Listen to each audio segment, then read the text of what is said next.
안녕하세요. 콘스탄트 김의 티스와 함께 돈 버는 아카데미. 이번 시간에는요, 돈 버는 증여. 만약에 증여세를 내지 않으면 어떻게 될까요? 여기에 대해서 알아보도록 하겠습니다.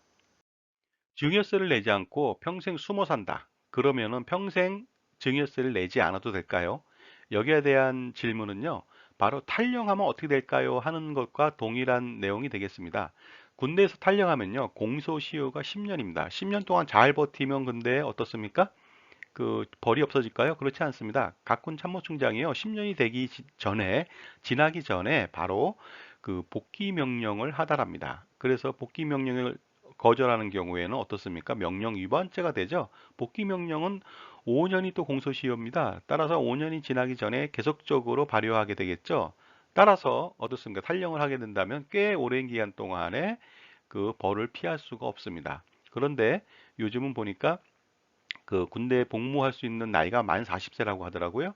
그래서 만 40세가 되기 전에 한 번 더 복귀 명령을 내린다. 그러면 그것으로 끝난다고 합니다. 그래서 45세가 되면은 그 탈영죄에서 피할 수가 있다고들 하네요.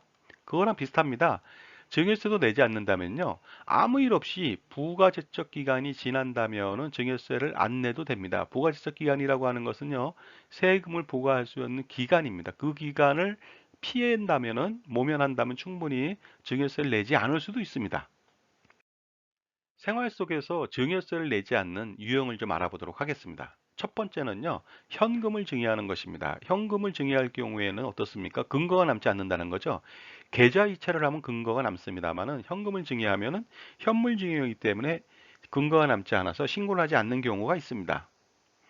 그 다음에 자녀 명의로 보증금을 아버지가 대신 내줬는데 그 아버지 명의가 아니라 자녀 명의입니다. 근데 시간이 지나니까 자녀 명의가 돼버렸습니다. 이런 경우에도 사실은 증여세를 그 포탈했다고 볼 수가 있습니다.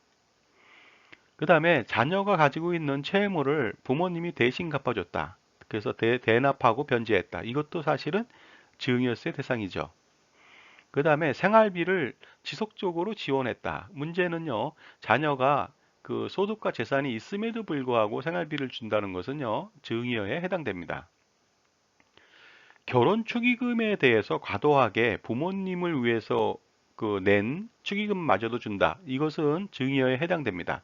결혼할 때 뭐 집을 사준다든가 전세자금을 마련해 준다. 이것 또한 마찬가지로 증여가 되겠습니다. 그 다음에 골동품이나 서화, 미술품들을 몰래 준다. 이것도 마찬가지로 증여가 되겠죠. 근거가 남지 않는다 하더라도 증여가 됩니다. 금괴나 외화 같은 경우 달러, 엔화, 유로화를 주는 경우도 마찬가지 증여가 되겠습니다.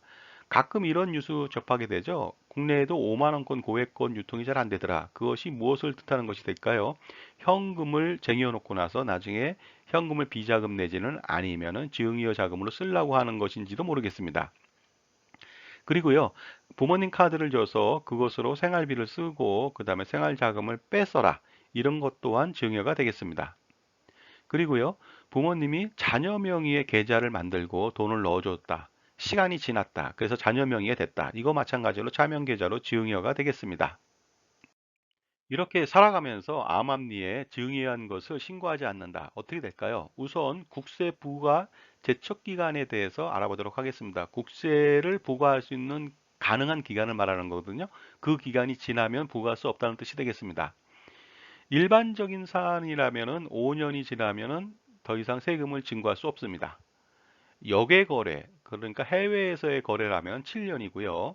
그 다음에 신고하지 않았다. 그랬을 때는 일반적인 경우는 7년이고 역외 거래인 경우에는 10년입니다. 10년이 지나면은 그 국세를 부과할 수 없다는 뜻이 되겠습니다. 계속해서 알아보도록 하겠습니다. 부정한 행위로 국세를 포탈하거나 환급받았거나 공제받았을 경우에는 일반적인 사항이라면 10년입니다. 10년이 지나면 국세 부과 제척 기간이 지나서 국세를 부과할 수가 없습니다. 그리고 부정한 행위로 국세포탈 환급 공제받은 경우 역외 거래인 경우에는 무려 15년이 되겠습니다. 그렇다면 상속증여세 부과제척 기간 알아보도록 하겠습니다. 기본적으로 10년이 되겠습니다. 그러나 상속증여세는요, 기본 사항이 아니고 부정한 행위로 세금을 포탈하거나 환급하거나 공제받았을 경우 아니면은 미신고, 누락신고, 거짓신고에 해당되는 경우가 거의 답니다. 그러다 보니까 15년이 지나면 부과제척할 수가 없다. 그래서 15년이 보통 상속증여세 부과제척 기간이 되겠습니다. 상속증여세 부가지적 기간을 다시 한번 계산해 보도록 하겠습니다. 15년이다. 그래서 그 소리는 뭐냐면 증여한 날로부터 15년이 지나면 이제 세금을 내지 않아도 된다. 그것은 아닙니다. 마찬가지입니다. 상속한 날로부터 15년이 지나면 이제 의무가 사라졌다. 그것 또한 아니니까 주의하시기 바랍니다. 그 대부분의 사람들이 이걸 잘 몰라가지고요. 만약에 증여한 날로부터 15년이 지난 다음에 떠벌리고 다녔습니다. 자기가 증여받은 것을. 그런데 상속세, 증여세, 부가지적 기간 안에 속한다고 해서 과세된 사례도 있습니다. 왜 그랬을까요? 바로 이것입니다. 증여는요, 증여세 신고 기간 이후 15년입니다. 따라서 증여일로부터 15년이 아니라 증여일이 속하는 달에 이걸부터 3개월이니까 적어도 15년 3개월하고 며칠이 될 겁니다. 따라서 그 기간이 지나야만은 그 증여세 그 부가제적 기간이 지난다고 보시면 되겠습니다. 그래서 증여한 날로부터 15년이다. 그것은 절대 아니니까 유의하시기 바랍니다. 상속 또한 동일합니다. 상속세 신고 기한은 어떻습니까? 상속일이 속하는 달에 이걸로부터 6개월입니다. 따라서 15년이 아니라 상속일로부터 15년이 아니라 15년 6개월 플러스 며칠이 될 것으로 판단합니다. 그 기간이 지나야만 부가지적 기간이 완료가 된다는 것이 되겠습니다. 그리고 더 중요한 것이 있습니다. 상속증여세 부가세적 기간 중에서요, 그 금액의 크기에 따라서 평생토록 세금을 피해갈 수 없게끔 만드는 조항이 있습니다. 알아보도록 하겠습니다. 포탈세액의 기준이 되는 재산가액이 50억 원을 초과하는 경우에 상속증여가 있음을 안 날로부터 1년 이내에 부가제적 기간이 다시 생성된다는 뜻입니다. 사실상 평생토록 부가제적 기간이 연장된다고 볼 수가 있는데요. 예를 들어서 증여를 했는데 51억 원짜리 그 건물을 몰래 증여했습니다. 그랬다면은요, 부가지적 기간은 15년이 아니고요. 과세관청이 안 날로부터 1년 안에 무조건 할 수가 있으니까 죽을 때까지 따라다닌다는 뜻이 되겠습니다.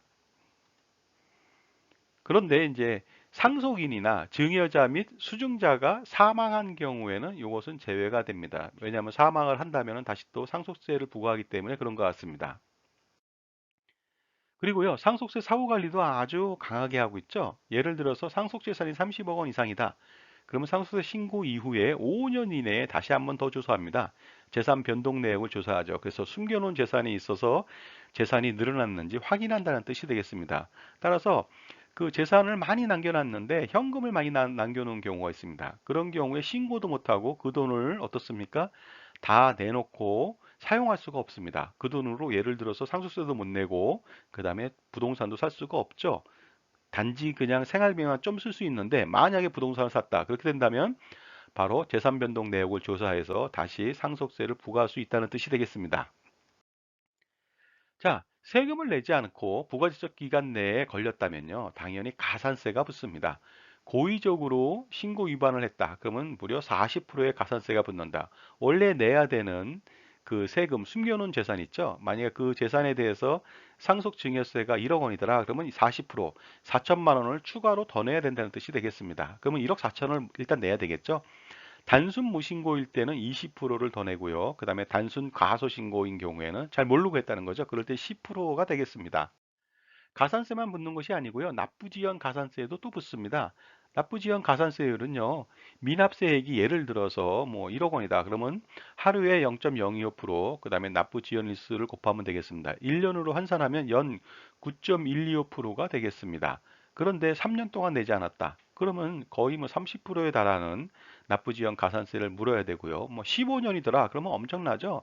150%가 넘겠죠. 그러면 그 고의로 신고하지 않았을 때 40%까지 합친다면은 무려 200%에 육박하게 되겠죠.